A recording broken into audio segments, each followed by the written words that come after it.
22వ వచనం చదివాడు. యెహోవా కృప గలవాడు, ఆయన కృప ఎంత? ఆయన కృప ఎంత? భూమి కంటే ఆకాశం ఎంత ఉన్నతముగా ఉన్నదో ఆయన యందు భయభక్తులు గలవారి ఎడల ఆయన కృప అంత అధికముగా ఉన్నదట. ఎంత కృప అండి! ఆకాశం ఎంత ఉందో 3 ఆకాశాలు అంటున్నారు. ఆ పైన పరలోక రాజ్యం ఉంటుంది అంటారు. ఇది మనకు ఊహించరాని విషయాలు. ఆయన కృప మన ఎడల అంత హెచ్చుగా ఉంది. తర్వాత చెప్పాడు ఆయన వాత్సల్యత ఎడతెగక నిలుచున్నది కనుక ఆయన వాత్సల్యత అంటే ప్రేమ. తండ్రి పిల్లల పట్ల ఉండేటువంటి ప్రేమ ఎంత ఉంటుంది అమ్మా? కోపం వస్తే గద్దింపు ఉంటుంది. పిలుపు కొట్టినప్పుడు వెళ్తే సంతోషిస్తావా? నీ పిల్లగాన్ని కొడితే సంతోషిస్తావా? ఏమవుతావు? లోపల ఏదో మళ్ళీ బాధ, అయ్యో నేను కొట్టాని, నీకు ఎట్లా చేయాలి? మళ్ళా కొద్దిసేపు తర్వాత మళ్ళా కౌగలించుకోవడమే. ఆయన వాత్సల్యత అంతరికంగా ఉన్నదట మన ఎడల. అందుకనే మనం నిర్మూలం కాకున్నాము అంటున్నాడు. అందుకని మనం నిర్మూలం కాకున్నామంట. ఆయన చూయించేటువంటి ప్రేమ మరొక సంవత్సరంలో దయాకిరీటంగా ధరింపజేసి ఉన్నాడంటే ఇలాంటి సంవత్సరాలు ఎన్ని చూడాలనో. ఇవన్నీ పాత ఎంత సమయం ఇవ్వాలమో దేవునికి ఎంత ఇవ్వాలి? ఆయన మనకి 24 ఇచ్చాడు, 24 మనకి ఇచ్చాడు. మనం ఆయనకి ఎంత ఇవ్వాలి? మనకున్నటువంటి ధర్మశాస్త్రం ప్రకారం 10వ భాగం ఇవ్వాలి. అంటే దాదాపు 2.5-3 గంటలు అనుకుందాం. 3 గంటలకి ఎక్కువ అనుకుంటే 2.5 గంటలు ఇచ్చేసేయండి. దినానికి మనం ఎన్ని గంటలు ప్రార్థన చేయాలి? ఈ బైబిల్ చదువుకోవడం కానీ ప్రార్థించడం కానీ ఎంత సమయం ఉండాలి? 2.5 గంటలు. ఎక్కువనా తక్కువనా? ఇది అమ్మా తక్కువనే. అంత సమయం దేవుని సన్నిధిలో మనం గడిపితే మీరు వేకుని లేచి చూడండి. ఒకసారి వేకుని లేచి చూడండి, 5 గంటలకు లేచి చూడండి, దేవుని సన్నిధిలో మోకరించి చూడండి, ప్రార్థించి చూడండి, ఒక పాట పాడండి. చుట్టుప్రక్కల ఉండేటువంటి వాళ్ళందరూ కూడా సాక్ష్యం. వీళ్ళు క్రైస్తవులు. మనము ఇతరులకు చెప్పాల్సిన అవసరం లేదు. మన ఒక విధి నిర్వహణలో చక్కగా మన మాటలు మన క్రియలు ఉంటే చాలు. క్రియలు చూపించాలి, క్రియలు అది కావాలి. ఈ సంవత్సరంలో మనం చేయవలసినటువంటి ఏంటంటే మన మాటలు మన క్రియలు జాగ్రత్తగా ఉండాలి అనేటువంటి పని అప్పగించినటువంటి దాన్ని నమ్మకంగా చేయడం అనేటువంటిది. మీరు ఏ పదవిలో ఉన్నా, ఏ సీట్లో ఉన్నా, స్టూడెంట్గా ఉన్నా, ఏ పని చేసుకున్నా ఆ విధంగా మనం ఉన్నటువంటి వారం అయితే ఇంతవరకు పాస్టర్ గారు మాట్లాడారు కదా, జీవించేదా ఇంతవరకు మట్టిలో పోయేంత వరకు. దావీదు కీర్తనకారుడు అదే అంటున్నాడు, నా జీవిత కాలం అంతా ఈ మందిరంలో నివసింపాలని నేను కోరుకుంటున్నానయ్యా. ఎప్పుడు ఆయనకి అదే, నా ప్రాణమా యెహోవాను సన్నిధించుము, నా అంతరంగమునున్న సమస్తమా. పెదాలతో కాలమా, హృదయంలో నుండి రావాలి. మాటలు రావాలి, క్రియలు రావాలి, పాటలు రావాలి, ఆరాధన రావాలి. పాటను అర్థం చేసుకుంటే కన్నీరు కారిపోవాలి. అది ఆరాధన, అది కోరుకునేటువంటిది. సరే, ఈ సంవత్సరానికి మీ దృష్టికి ఒక వాగ్దానం నేను చెప్పాలని అనుకుంటున్నా. ఒక క్రొత్త వాగ్దానం ఏంటంటే 23వ కీర్తనలో 23వ కీర్తన చూడండి. నా శత్రువుల ఎదుట చదవండి. 5వ వచనం. నా శత్రువుల ఎదుట, అందరికీ చూద్దాం. నా శత్రువుల ఎదుట నీవు నాకు భోజనము సిద్ధపరచుదు. నూనెతో నా తల అంటి ఉన్నావు, నా గిన్నె నిండి పొగులుతున్నది. దేవుని స్తోత్రం, హల్లెలూయా. ఎక్కడ పొగులుతున్నది? ఇక్కడ నేను చెప్తున్నా, శత్రువుల ఎదుట, శత్రువుల ఇంటిలో నీకు భోజనం సిద్ధపరిచాడు దేవుడు. గిన్నె నిండి పొగులుతున్నదట. దీనికి సంబంధించి ఒక సందర్భ సహితమైనటువంటి మాట చెప్తూ నేను నా మాట తీసుకుంటాను. ఇశ్రాయేలీయులు ఐగుప్తు దేశంలో ఉన్నారు. ఇశ్రాయేలీయులు ఐగుప్తు దేశంలో ఉన్నప్పుడు వారు విస్తరించిపోతున్నారు.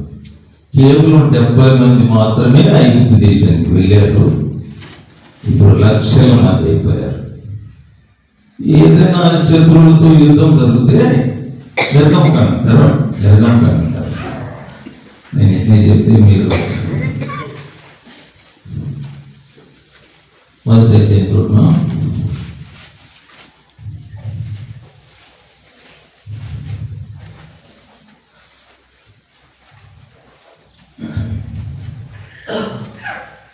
పదవ వచనం చదువుట.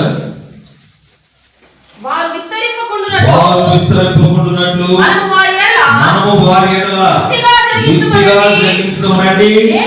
లేని ఎడల యుద్ధం కలిగినప్పుడు కూడా మన శత్రువులతో చేరి మనకు విరోధముగా యుద్ధం చేసి ఈ దేశం నుండి వెళ్ళిపోతురేమో. అంటే బానిసలు కూడా మన ఇంటిలో నుండి వెళ్ళిపోవడం మనకి ఇష్టం లేదు. మీకు పని మనుషులతో పని చేయించుకునే అలవాటు మీకు ఒకవేళ ఉంటే, ఒకవేళ పని మనిషి ఒక పూట రాలేదని అనుకోండి, మీకు ఎట్లా ఫీల్ అవుతారో మీరు పని మనిషితో చేయించుకుంటారా? తల్లి ఎంత కోపం వస్తుందమ్మా, ఈ బిడ్డని ఎట్టున్నా సరిగ్గా రాలేటువంటి చేయాలని, ఇది ఏం చేయాలనో ఆలోచన. అంటే పని మనుషులు ఎట్లా ఉండాలి, మనకు అనుకూలంగా ఉండాలి, కట్టుబడి ఉండాలి, ఎప్పుడు రమ్మంటే రావాలి. అదే ఇక్కడ జరుగుతున్నటువంటి. వాళ్ళు ఒక పూట రాను అని అంటే కోపం వచ్చేస్తుంది. ఎందుకు రా, ఎందుకు రా, ఏమైంది, ప్రశ్నలు ఎట్లా వస్తాయి. ఈ విధమైనటువంటిది ఇక్కడ జరుగుతూ రాజుగారికి వచ్చిన ఆలోచన ఏంటంటే, వారిలో మగపిల్లగాడి ఎవడని పుట్టమని చంపేసి నేను మంత్రసానులకు ఆజ్ఞాపించేశాను. మోషే ఆ సమయంలోనే పుట్టినటువంటి వాడు. మంత్రసానులు వెళ్తున్నారు. వారి పాపం దేవునికి భయపడి వారు చంపకుండా చెప్తున్నటువంటి మాటలు ఏంటంటే, చూడండి 17వ వచనం. అయితే ఆ మంత్రసానులు దేవునికి భయపడి ఐగుప్తు రాజు తమకు ఆజ్ఞాపించినట్లు చేయక పిల్లలను బ్రతికించారంటమ్మా. కాబట్టి దేవుడు ఏం చేశాడంటే మంత్రసానులకు మేలు చేశాడు. మంత్రసానులకు మేలు చేసినట్టుగా చూస్తున్నాం. చూడండి ఆ వచనం కూడా 21వ వచనం చదువుతా. దేవుడు ఆ మంత్రసానులకు 20వ వచనంలో దేవుడు ఆ మంత్రసానులకు మేలు చేసెను. ఆ జనము విస్తరించి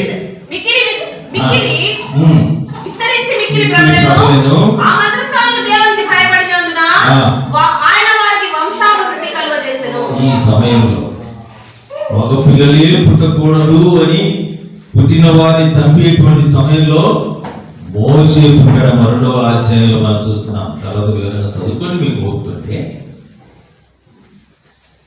ఒక 3 నెలలు ఇదనయ్య 3 నెలలు మాత్రము తమ దగ్గర పెట్టుకున్నారంట. తల్లి ఏం చేసిందంటే 3వ వచనం చదువుకుంట 2వ అధ్యాయం 3వ వచనంలో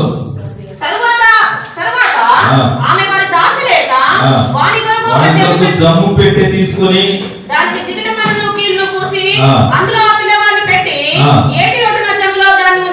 జరిగినటువంటి విషయము. ఏటి ఒడ్డుకి వెళ్ళారు, ఏటిలో వదిలేశారు. రాణిగారు యువరాణి గారు స్నానం వరకు వచ్చారు.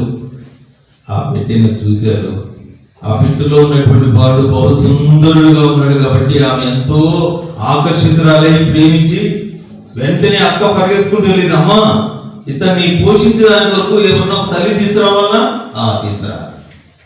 ఎవరి మోషే ఇశ్రాయేలీయులు.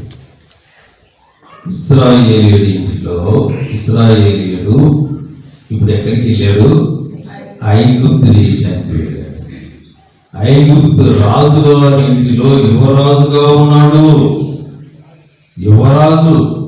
ఇప్పుడు నేనేమంటున్నానంటే, నా శత్రువుల ఎదుట నీవు నాకు భోజనము నూనెతో నా తల అంటి ఉన్నావు, నా గిన్నె నిండి పొర్లిపోతుంది, ఎక్కువైపోయింది తిండి. రాజుగారి ఇంట్లో ఎంతలాంటి భోజనాలు ఉంటాయి? సల్మాన్ రాజు గారి ఇంట్లో ఎంత భోజనాలు, ఎంత అదృష్టమో. చూడటానికి ఆయన మాటలు వినటానికి వచ్చేవాళ్ళమ్మా, అంత జ్ఞానం కలిగినటువంటి మాటలు. సరే, అలాంటి మాటలు ఇక్కడ లేవు, కానీ రాజుగారింట్లో రాజరికంలో పెరుగుతున్నటువంటి వాడు. అందుకని నేను ఆ వాక్యాన్ని ఇక్కడ తీసుకొస్తున్నా. నా శత్రువుల ఎదుట మోసం చెప్పొచ్చు మాట, నా శత్రువుల ఎదుట నీవు నాకు భోజనము సిద్ధపరిచాడు. యువరాజు అయ్యాడు. ఆయన ఒప్పుకుంటే రాజే అయిపోతాడు. రాజే, ఐగుప్తు దేశానికి రాజే. కానీ వద్దు, ఈ లోక పాప భోగాలు వద్దు, నాకు అవసరం లేదు. నా ప్రజలతో శ్రమ అయినా సరే వాడు అనుభవించేందుకు సిద్ధమని చెప్పి 40 సంవత్సరాల అరణ్యానికి ఎత్తుకోలేపాడు. ఆయనలో ఉన్నటువంటి, లేకపోతే గర్వం అనుకోండి, అహం అనుకోండి, అధికారం అనుకోండి, అది అంతా కూడా నశించిపోయేంత వరకు 40 సంవత్సరాల ట్రైనింగ్ ఇచ్చాడు దేవుడు అతనికి. అంటే అతని వయసు 80 సంవత్సరాల తర్వాత తిరిగి ఇజ్రాయేలులకు నాయకుడుగా ఉండకు వచ్చినటువంటి వాడు. ఆ నాయకుని తర్వాత యెహోషువ వచ్చాడు. నేను మోషేకు తోడి ఉన్నట్లు, మోషేకు ఎలా తోడి ఉన్నాడో నేను వివరించాను. ఆ విధంగా నేను నీకు తోడుగా. మొదటి యెహోషువ గ్రంథం 1వ అధ్యాయము, నిబ్బరము కలిగి ధైర్యంగా ఉండుము. చదువుట.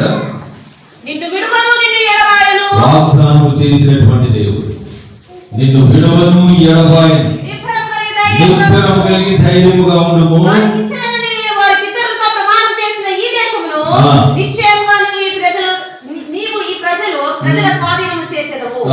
అయితే నీవు నిబ్బరం కలిగి జాగ్రత్త పడి బహుధైర్యంగా ఉండి నా సేవకుడైన మోషే తోడై ఉండినట్లు నీకు తోడుగా ఉంటాను. 5వ వచనంలో ఉన్నటువంటి విషయం ఏంటంటే, నీవు బ్రతుకు దినములన్నిటను, అయ్యా రావు గారు, నీవు బ్రతుకు దినములన్నిటను ఏ మనుషుడు నీ ఎదుట, అంటే నీ ఎదుట ఎవరైనా తీసుకోండి, వాగ్దానం ఎవరు కావాలంటే వాళ్ళు తీసుకోండి, ఎవరైనా తీసుకోవచ్చు.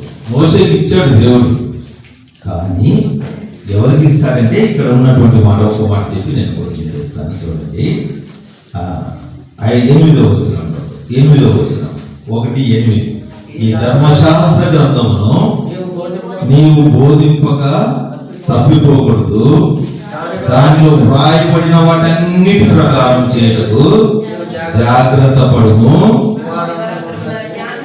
ఎలా ధ్యానించాలంట? దివారాత్రము ధ్యానించాలంటే దేవుని బిడ్డలారా, దివారాత్రం. ఇది మర్చిపోవద్దు. ఇది మర్చిపోకుండా నువ్వు వాక్యానుసారంగా జీవిస్తే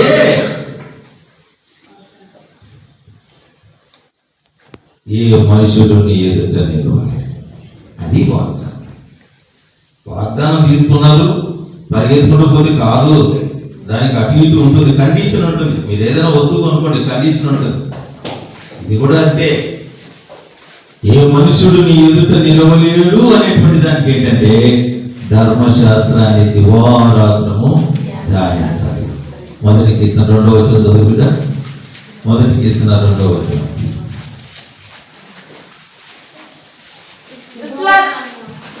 మొదటి కీర్తన దివారాత్రము దాన్ని చదవడం కాదు, దయచేసి గమనించండి నా మాటలు. 2-3 అధ్యాయాలు చదవడం కాదు, ఒక అధ్యాయం గంటసేపు చదవాలి. చదవడం అంటే దాంట్లో ఉన్నటువంటి భావం తీసుకుందాం, ధ్యానించుదాం. అది ఏంటంటే చెప్పుకోవడానికి నేను ఈ సంవత్సరానికి 2 సార్లు చదివినా 3 సార్లు చదివినా లేకపోతే వారానికి ఒకసారి చదివినా అది కాదు, అది చదవడం కాదు. దానికి ఒక పద్ధతి ఉంది. ఏమంటాడు వాక్యంగా ఉన్నాడు, యెహోవా ధర్మశాస్త్రం నందు ఆనందించుచు దివారాత్రము దాన్ని ధ్యానించువాడు, దివారాత్రం దాన్ని ధ్యానించువాడు ధన్యుడు, అతడు నీటి కాలువల యోరన నాటబడిన చెట్టు వలె ఉంటాడు.